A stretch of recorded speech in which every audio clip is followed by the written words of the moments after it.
जीव का ये स्थूल शरीर द्रव्य, पंचभूत आदि, ज्ञान, अहंकार तथा कर्म प्रारब्ध से बना है। और शास्त्रों का कहना है कि ये देह जीव के लिए नाना प्रकार के क्लेश तथा संताप ही देने वाला है। सूरसेन देश में प्राचीन समय में चित्रकेतु नाम के एक राजा थे। बुद्धि, विद्या, बल, धन, यश, सौंदर्य, स्वास्थ्य आदि सब था उनके पास। उनमें उदारता, दया, क्षमा, प्रजा वात्सल्य आदि सगुण भी पूरे थे। उनके सेवक नम्र और अनुकूल थे। मंत्री नीति निपुण तथा स्वामी भक्त थे। राज्य में भीतर बाहर कोई शत्रु नहीं था। राजा के बहुत सी सुंदर रानियां थीं। इतना सब होने पर भी राजा चित्रकेतु सदा दुखी रहते थे। उनकी किसी रानी के कोई संतान नहीं थी। वंश नष्ट हो जाएगा, इस चिंता से राजा को ठीक निद्रा तक नहीं आती थी। एक बार अंगिरा ऋषि सदाचारी भगवत भक्त राजा चित्रकेतु के यहाँ पधारे। महर्षि राजा पर कृपा करके उन्हें तत्व ज्ञान देने आए थे, किंतु उन्होंने देखा कि मोहवश राजा को पुत्र पाने की प्रबल इच्छा है। ऋषि ने सोच लिया कि जब ये पुत्र वियोग से दुखी होगा तभी इसमें वैराग्य होगा और तभी कल्याण के सच्चे मार्ग पर चलने योग्य होगा। अतः राजा की प्रार्थना पर ऋषि ने त्वष्टा देवता का यज्ञ किया और यज्ञ से बचा अन्न राजा को देकर ये कह दिया कि इसको तुम किसी रानी को दे देना। महर्षि ने ये भी कहा कि इससे जो पुत्र होगा वह तुम्हें हर्ष शोक दोनों देगा। उस अन्न को खाकर राजा की एक रानी गर्भवती हुई, उसके पुत्र हुआ। राजा तथा प्रजा दोनों को अपार हर्ष हुआ। अब पुत्र स्नेह बस राजा उसी रानी से अनुराग करने लगे। दूसरी रानियों की याद ही अब उन्हें नहीं आती थी। राजा की उपेक्षा से उनकी दूसरी रानियों के मन में सौतिया डाह उत्पन्न हो गया। सबने मिलकर उन नवजात बालक को एक दिन विष दे दिया और बच्चा मर गया। बालक की मृत्यु से मारे शोक के राजा पागल से हो गए। राजा को ऐसी विपत्ति में देख उसी समय वहां देवर्षि नारद के साथ महर्षि अंगिरा आए। वे राजा को मृत बालक के पास पड़े देख समझाने लगे, राजन, तुम जिसके लिए इतने दुखी हो रहे हो वह तुम्हारा कौन है? इस जन्म से पहले वह तुम्हारा कौन था? अब आगे वह तुम्हारा कौन रहेगा? जैसे रेत के कण जल के प्रवाह से कभी एकत्र हो जाते हैं और फिर अलग अलग हो जाते हैं, वैसे ही काल के द्वारा विवश हुए प्राणी मिलते और अलग होते हैं। ये पिता पुत्र का संबंध कल्पित है। ये शरीर न जन्म के पूर्व थे न मृत्यु के पश्चात रहेंगे, अतः तुम इनके लिए शोक मत करो। राजा को इन वचनों से कुछ सांत्वना मिली। उसने पूछा, महात्मन, आप दोनों कौन हैं? मेरे जैसे विषयों में फंसे मूढ़ बुद्धि लोगों को ज्ञान देने के लिए आप जैसे भगवत भक्त सिद्ध महापुरुष निस्वार्थ भाव से पृथ्वी में विचरा करते हैं। आप दोनों मुझ पर कृपा करें, मुझे ज्ञान देकर इस शोक से बचाएं। महर्षि अंगिरा ने कहा, राजन, मैं तो तुम्हें पुत्र देने वाला अंगिरा हूँ और मेरे साथ ये ब्रह्मा पुत्र देवर्षि नारद जी हैं।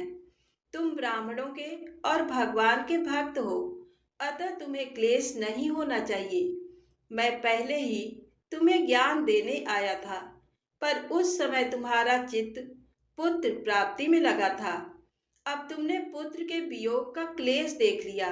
इसी प्रकार स्त्री, धन, ऐश्वर्य आदि भी नश्वर हैं। उनका वियोग भी चाहे जब संभव है और ऐसा ही दुखदाई है। ये राज्य, गृह, भूमि, सेवक, मित्र, परिवार आदि सब शोक, मोह, भय और पीड़ा ही देने वाले हैं। ये स्वप्न के दृश्यों के समान हैं। इनकी यथार्थ सत्ता नहीं है। अपनी भावना के अनुसार ही ये सुखदायी प्रतीत होते हैं। द्रव्य, ज्ञान और क्रिया से बना इस शरीर का अभिमान ही जीव को क्लेश देता है। एकाग्र चित्त से विचार करो और एकमात्र भगवान को ही सत्य समझकर उन्हीं में चित्त लगाकर शांत हो जाओ। राजा को बोध देने के लिए देवर्षि नारद ने जीव का आवाहन करके बालक को जीवित कर उससे कहा, जीवात्मन देखो, ये तुम्हारे पिता, माता, बंधु बांधव तुम्हारे लिए व्याकुल हो रहे हैं। तुम इनके पास क्यों नहीं रहते? जीवात्मा ने कहा, ये किस किस जन्म में मेरे माता पिता हुए थे।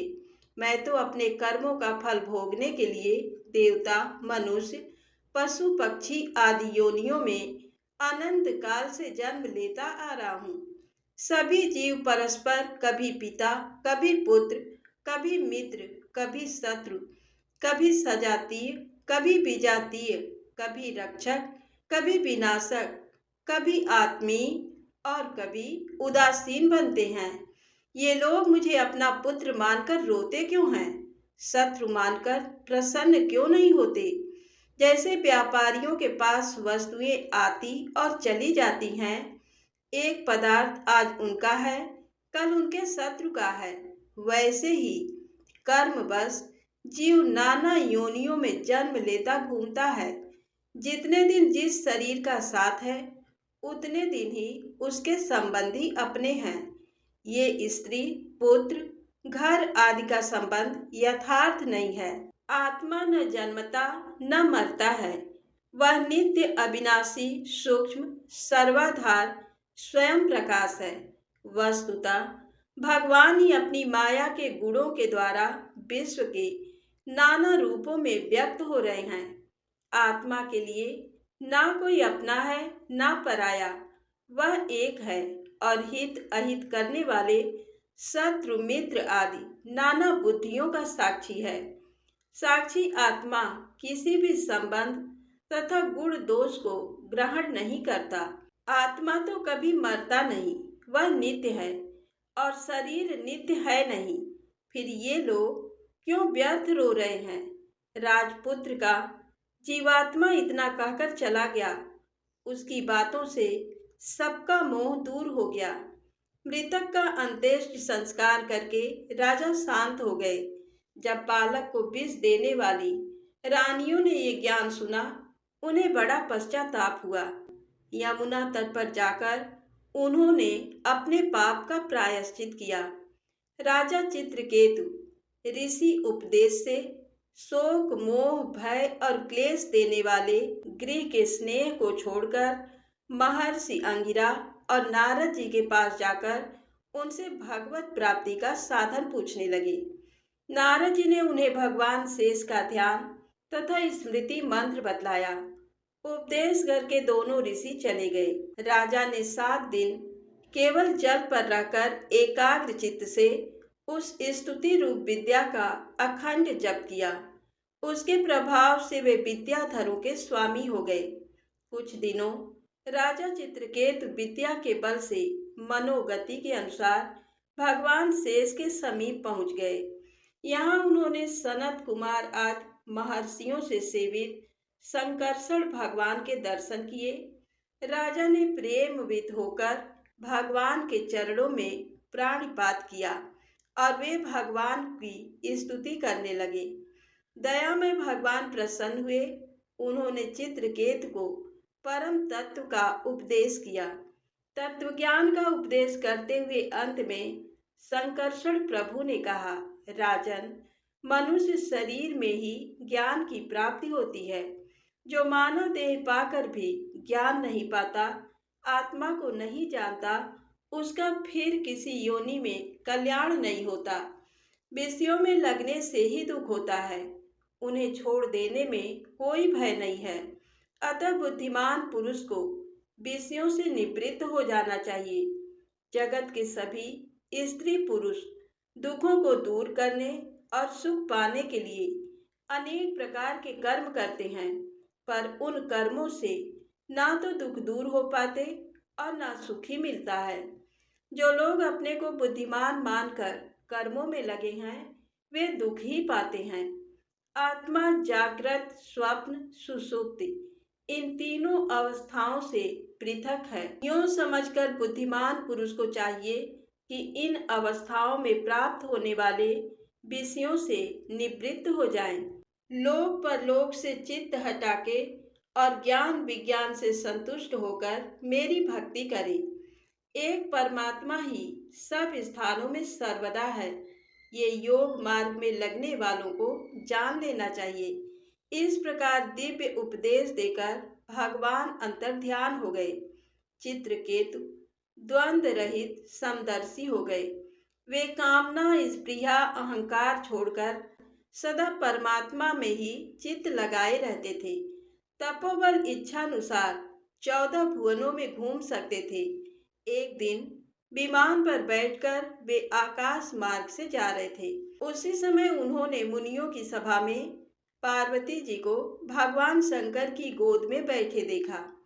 चित्रकेतु को ये व्यवहार अनुचित लगा। उन्होंने इसकी कड़ी आलोचना की। भगवान शंकर तो आलोचना सुनकर हंसकर रह गए, पर पार्वती जी को क्रोध आ गया। उन्होंने शाप दिया, तू बड़ा अविनीत हो गया है, अतः भगवान के चरणों में रहने योग्य नहीं है। जाकर असुर योनि में जन्म ग्रहण कर। शाप सुनकर चित्रकेतु को न डर लगा न दुख हुआ। असुर योनि में भी सर्वव्यापी भगवान तो है ही, ये वे जानते थे। शिष्ट व्यवहार करने के लिए विमान से वे उतर पड़े और उन्होंने पार्वती जी के चरणों में प्रणाम करके कहा, माता, आपने जो शाप दिया है उसे मैं सादर स्वीकार करता हूँ।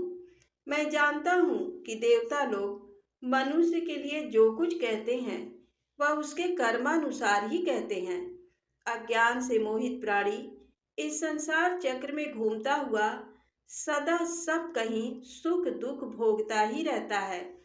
गुणों के इस प्रवाह में शाप, वरदान, स्वर्ग नरक, सुख दुख कुछ भी वास्तविक नहीं है। स्वयं मायातीत भगवान अपनी माया से प्राणियों को रचते और उनके सुख दुख बंध मोच की व्यवस्था करते हैं। उन ईश्वर का ना कोई अपना है ना पराया, ना कोई प्रिय है ना अप्रिय। ये सर्वत्र समान और असंग है। जब उन सर्वेश्वर को सुख से प्रेम नहीं है तब क्रोध तो होगा ही कैसे। परंतु उनकी माया से मोहित जीव जो पुण्य पाप रूप कर्मों को करता है, वे कर्म ही उसके सुख दुख आदि के कारण होते हैं। देवी, मैं शाप से छूटने के लिए आपको प्रसन्न नहीं कर रहा हूँ। आपको मेरे वचन बुरे लगे, इसके लिए आप मुझे क्षमा करें। इस प्रकार क्षमा मांगकर चित्रकेतु विमान पर बैठकर चले गए। उनकी ये असंग स्थिति देखकर सबको बड़ा आश्चर्य हुआ। शंकर जी ने कहा, देवी, तुमने भगवान के दासानुदासों का महात्म देखा। भगवान नारायण के परायण भक्त किसी से भी डरते नहीं। वे स्वर्ग, नरक तथा मोक्ष भी एक सी दृष्टि रखते हैं। भगवान की लीला से ही जीव देह धारण करके सुख दुख, जन्म मरण, शाप, अनुग्रह का भागी होता है। जैसे रस्सी में अज्ञान से सर्प का भ्रम होता है, वैसे ही इष्ट अनिष्ट का बोध अज्ञान से ही है। भगवान के आश्रित भक्त ज्ञान वैराग्य के बल से किसी भी सांसारिक पदार्थ को अच्छा मानकर ग्रहण नहीं करते। जब मैं, ब्रह्मा जी, सनत कुमार, नारद, महर्षिगण तथा इंद्र आदि देवता भी परमेश्वर की लीला का रहस्य नहीं जान पाते, तब अपने को समर्थ मानने वाले क्षुद्र अभिमानी उन परम प्रभु का स्वरूप कैसे जान सकते हैं। उन श्री हरि का ना कोई अपना है ना पराया। वे सबके आत्मा होने से सबके प्रिय हैं। फिर भी ये महाभाग चित्रकेतु उन्हीं भगवान का प्यारा भक्त है, उन्हीं की रुचि से चलने वाला है। शांत और समदर्शी है। मैं भी उन्हीं अच्युत का भक्त हूँ, अतः मुझ पर उस पर क्रोध नहीं आया। ऐसे शांत समदर्शी भागवत भक्त महापुरुषों के चरित्र पर आश्चर्य नहीं करना चाहिए। सती का आश्चर्य इन वचनों से दूर हो गया। शाप देने में समर्थ होने पर भी चित्रकेतु ने पार्वती को शाप नहीं दिया था, उल्टे उनका शाप स्वीकार करके क्षमा मांगी।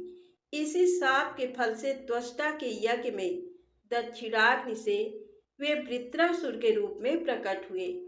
तो प्रेम से बोले लक्ष्मी नारायण भगवान की जय।